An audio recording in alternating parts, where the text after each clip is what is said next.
Hey, what's up, long drivers? Welcome to Smash Factor. Got a great show for you today. Got an interview with 100% Hank. Hammerin' Hank Parks is here, the winner of the first XLD Team Series event that was held here this past Friday. We got the results from the interleague that happened the day after and a look at schedules going forward. We'll be back with all of that right after this.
All right, folks, I told you we were going to have him on here. Here he is, Hank Parks, winner of the first XLD Team Series event here in Long, South Carolina. Happened this last Friday night. Hank, welcome Smash Factor, buddy. How you doing? I'm doing great. It's an absolute honor and a blast to be here. Yeah, dude, you're still smiling. That's good. I am. I've had a smile on my face since Friday that you can't get rid of. Yeah, man. So, hey, let's tell folks a little bit about you if we can before we get into what happened at the event. Tell us about your athletics up to this point and what you've done before you got to long drive. All right. So pretty much about me, I was actually, I went to Easley High School up in Easley, South Carolina, and I was a big-time baseball guy there. I went to Spartanburg Methodist Junior College, and while I was there for 2 years, I was the career home run leader there, and actually a guy had passed me for the career home run list, but I myself had the single-season home run record at Spartanburg Methodist and all throughout South Carolina baseball history as far as junior colleges. So that got me well noted and well noticed, and I actually went to the University of South Carolina, won a baseball scholarship there, and I played there for 2 years, and went to 2 World Series in Omaha, Nebraska with South Carolina. So actually my freshman year at Spartanburg Methodist, I went to the Junior College World Series. And then my last 2 years at South Carolina, I went to 2 World Series there. So I've got 56 career collegiate home runs, and 25 of them came in one season.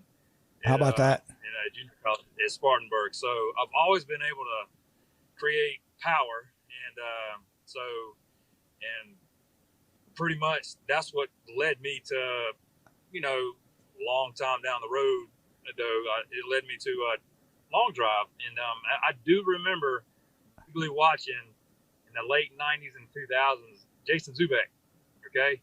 Yeah, he man. stuck out like a sore thumb. Yeah. Jason, big, bulky guy, can absolutely turn it back in the day. And I kid you not, so about 3 years ago, I was watching old baseball videos, and one of me popped up on YouTube. And so I looked, and it said World Long Drive. I'm like, hey, man, I haven't seen that in a while. And, of course, the very first thing to show was Kyle Berkshire from 2019.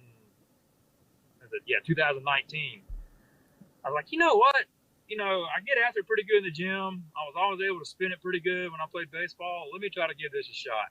So that pretty much what led me to get into long drive now. Yeah. What was last year your first year? Last year was my first full season ever competing with long drive. Now I tried to do an event. I say tried to do an event on my own, completely no coaching, on my own, and I busted 2 drivers. That it was actually in Columbia. So last year I kind of just, made it a point that I actually got noticed real quick. I tell you, I got noticed at a driving range. I could swing it really fast, but I had no clue where to go, where it was going or how it was going. So two coaches saw me at the local driving range, and they, we kind of worked out a deal and said, hey, we'd love to work with you. You come out, you hit for our classes, and long story short, it blossomed. And that's kind of where I got to probably for the last, I've had swing coaches for the last, not speed coaches, swing coaches for the last 18 months. No, that's so cool, man. You played with Moby up in the Western Carolinas League, went to the World Championship last year. If I remember correctly, you finished a top 8 at the World Championship your first year? I finished top 8. And I was actually going into the knockout rounds. I was actually the third guy, the number 3 guy of everybody. So, it progressed very quickly. And to speak on Moby, what made it so good for me when I transitioned from, hey, I want to try this, I went the route of, hey, let me get some eBay clubs, let me try it out. But slowly but surely, pretty much for the first 2 or 3 competitions of last year, I started using his equipment. I didn't know. So I started using his equipment. I started asking questions. Hey, what does this do? What does this do? And I can't tell you, he made me feel so welcome that, hey, he answered all my questions. What club is good for you? What speed is, what shaft is good for your speed? And then all of a sudden, it's just from midway through that season. I mean, obviously it's not how it is now. There's really big reasons why now this year I've taken off, but that got me started. Yeah, that's cool. So which Shark Attack Golf Club are you head and shaft are you hitting right now? What I'm hitting, what I get started, what I call my fire starter, I start with a cherry, a 48-inch cherry on a 5-degree Goldilocks. But if you saw the telecast, as soon as I get one in play, I go to the bad boy. I go to a ferrule set at 4 degrees, and that thing that's my bad boy. That's my hammers. So I get you started. I get me in there. I'm getting going. Then I unleash the hammers, and that's my ferrule. That's my ferrule and cherry. That's cool, man. So let's talk about that just a little bit. I got the bracket up here in front of me. So in the first round, I'll bring everybody up to speed. In round 1, this was a double elimination format, and there was 2 4-man teams for those of you that may not have seen it. If you want to see it, it's on our Wingding. It's on Facebook. You can find it about anywhere right now. The whole broadcast is there. But Hank was the number 5 seed, and he was up against the number 4 seed Ben Sutton in the first round. He sent Ben to the loser's bracket. And then that put him up in the next round against Wes Patterson, the number 1 seed. He sent Wes to the loser's bracket. and then in the next round, he was up against Kyle Gabbard, who was the number 3 seed. And Kyle was getting faster and faster all through the event. So was Hank. He sent Kyle to the loser's bracket. Then over in the finals, Kyle came out of the loser's bracket by beating Wes Patterson down there. And Hank was undefeated all the way, so Kyle had one loss, so he had to beat Hank twice. Took out Hank in the first round, 385 to 370 were the drives on that. And then in the last round, Hank took the win with a drive of 386 against Kyle's 382. So you guys were tight. Kyle was a little bit faster than you throughout the day, but you were absolutely you were consistently getting faster and getting more yardage out of that speed. Well, I tell you the thing that gets me, like when I compete against Ben 10, I want everybody to really understand how good of a guy and how good of a long driver Ben Sutton is. Yeah. He's done nothing but help me as much as Moby. He's talked to me, he took me to the side, he's talked to me, he says, just this is what you need to do. You got to try to amp your energy a certain way, do this. But going against Ben is to me is like going against my best friend. Okay. Yeah. Because we compete. We've been back and forth at different contests, even though I'm a little bit older than Ben. We've been back and forth as far as we got long ball here and there. So going against Ben, it's always nerve-wracking for me, but I love it because, like I said, it's like you competing against your best friend. And just to know that when I come out, and I came out guns a-blazing, and then when I went past actually Wes's ball the first round, I knew something was brewing. So when I beat Ben, it felt great. It was kind of bittersweet, but it felt good.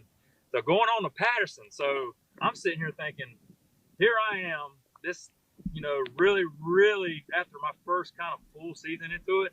Yeah. I'm going against a guy who's been in the world long drive for a while. Okay, guys, he's got a nice stroke, a good swing. He's constantly in the mid 200 balls. He can even dabble in the 210. He swings it a little bit faster than me. I said, so this is going to be, I have to get amped. And my biggest thing is, if you watch me, I wear an Apple Watch.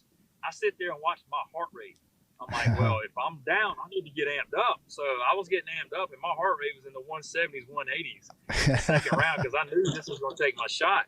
But I call it a controlled chaos when I'm up there. I have things I visualized, and that round against Wes, I was like, you know what? I'm going to square one up. I don't care how fast he is or how good or where he's been. In my mind, I've told Moby this plenty of times. I don't care if Kyle Berkshire's on the other tee box with me. He's going to get 100% Hank every time. It doesn't matter. Now, I know I have that one big ball that can be in me.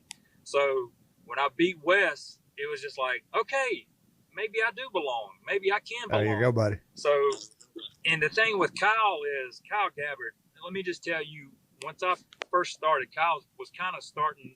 He was a little bit before me, but the kid can absolutely swing it. I'm sitting here. I'm 17 years old. I'm 17 years older than Kyle. So, but the guy can swing it, and I've seen the progress in him. And so we went through. I beat him that first, and I'm like, man, this is something going on. And then I knew there always in the back of my mind that he could come and clip me one time. But what got me is my first time that I beat Kyle, I broke the shaft over my back. Yeah. My favorite club, the one I use, and it's the only time I use it, is in competition. So I broke it over my back. I actually went and got a backup, but the backup was a 47.5 and not a 48. So that's okay. So when I had to use it, I kind of had to adjust to a little bit different kick. The first round, there's no excuse. Kyle straight beat me. Beat me. There's no doubt. It was amazing. So the second round, the second of the final, I said, you know what? I can adjust to this kick if I just move my ball placement at contact. And sure, 5 of my 6 balls went over 200 miles an hour, and I had pretty much 140 club head speed throughout that whole last round. That was faster on everything, club head speed and ball speed that last round. And so, like I said, I hit actually every ball in play, but 5 of the 6 were all 200 plus. That was 100% Hank, man. That gave me the win. And I think with my workout regime and the amount of balls I hit every week, I think I've conditioned myself that, hey, I can get stronger the longer I've hit. Hey, that's awesome, buddy. I love that, 100% Hank. Well, I'll tell you what, man, I know you had to step away from work to come do this interview with me. I appreciate that more than you know. It's good to get to know you and let other people get to know you, man. Thank you so much for that. Congratulations on a huge win. Can't wait to see you next time, partner. Oh, absolutely. I'm just so blessed to have you guys. And I look forward to keep making a good name for you guys. And if I can do it by just absolutely beasting out and, getting the hammer, dropping the hammer out anytime I can, because, I show emotion. I get after it. If you're going to get Hank Parks, you're going to get after it. You got it. And I'll be ready. I'll be ready. So, and I hope I can bring out the best in people because you guys bring out the best in me. That's awesome, buddy. Have a great rest of your day at work, man. We appreciate you. Can't wait to see you next time. Take care.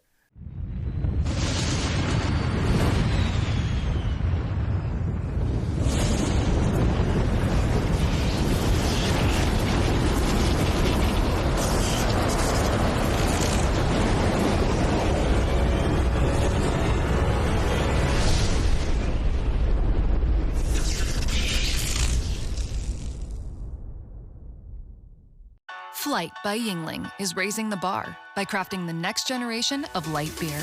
With only 2.6 carbs and 95 calories, this is premium refreshment 6 generations in the making. Flight by Yingling. Raise the bar.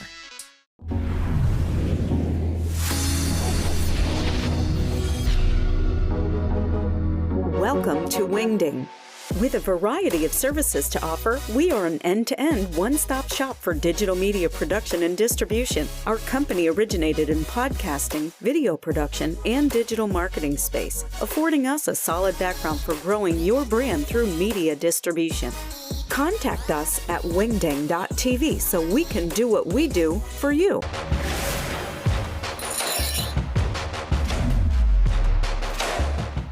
All right, long drivers, welcome back. How about Hank Parks? Man, he's got that permagrin going on, still smiling ever since Friday night, coming off of that big win. That's a happy dude right there, and you're going to see a lot more of Hank Parks going forward.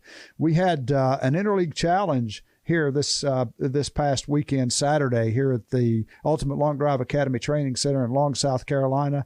Had some folks here from Western Carolina, Mid-Atlantic, Coastal Carolina. Let me give you the results of that event.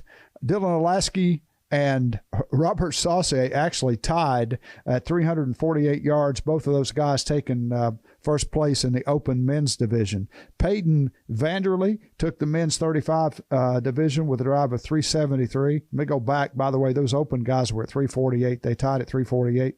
Peyton Vanderley won the men's 35 division at 373. Kevin Porter took the men's 40-plus division with a drive of 343. Ernie Gieman won the men's 45-plus division with a drive of 346. And Jeff Gilder, I don't know who this guy is, took the 65-plus division with a drive of 261.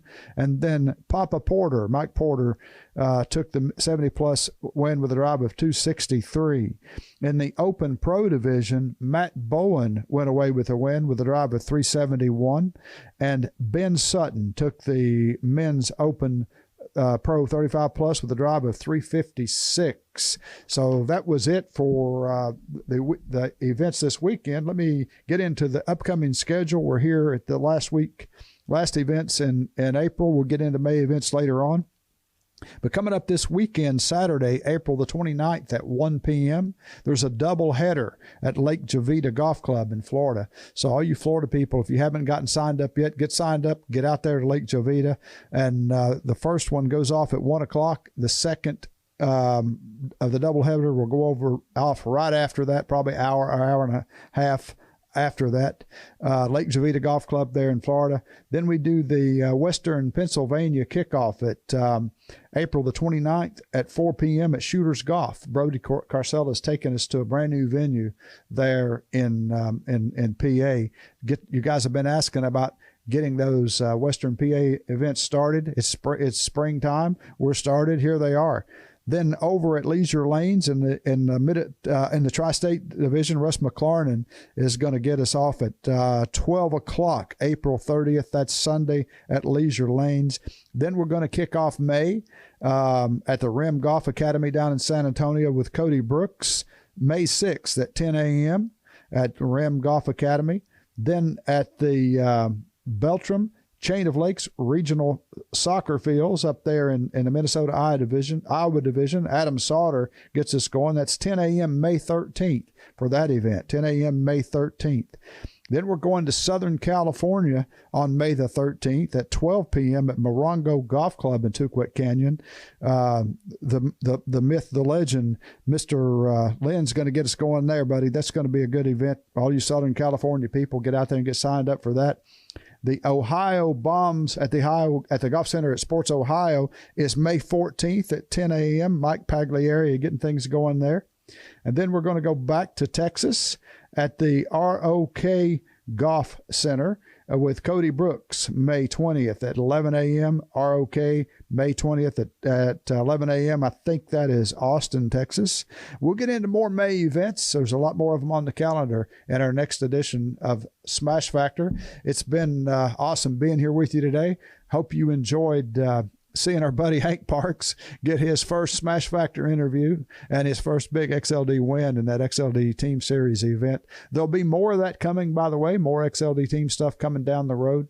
You got lots of opportunities to compete in all of our events this year. If you haven't signed up yet, go to ultimatelongdrive.com, click on that membership tab, get yourself the membership, and then look at the calendar. If you go to the calendar and look at all those events, pick the one closest to you or furthest away. I don't care. Go play. get yourself some points, win yourself some money, make your way to the World Championship. We've got several regional majors coming up in Little Rock, Arkansas, in Ohio, there in Dublin, Ohio. We're going to be in Canada. We're going to be in Cancun, Mexico, and more. Lots of stuff happening with Ultimate Long Drive. Get in there, get signed up, come and compete with us. If you want to get faster, check out the ULD Academy. We'll help you get faster with that. Next week on our show, we're going to have Ben Rodriguez, former NFL pro football player, talking about physical therapy and things that you can do to get around limitations in your game, whether you're playing long drive or whether you're just playing golf. These may be limitations from injury. It may be things you didn't even know were limiting your swing and your speed. So make sure you catch us next week on Smash Factor as well. Until then, hit them long, hit them straight. I'll be right back here next week with more Smash Factor. See you then.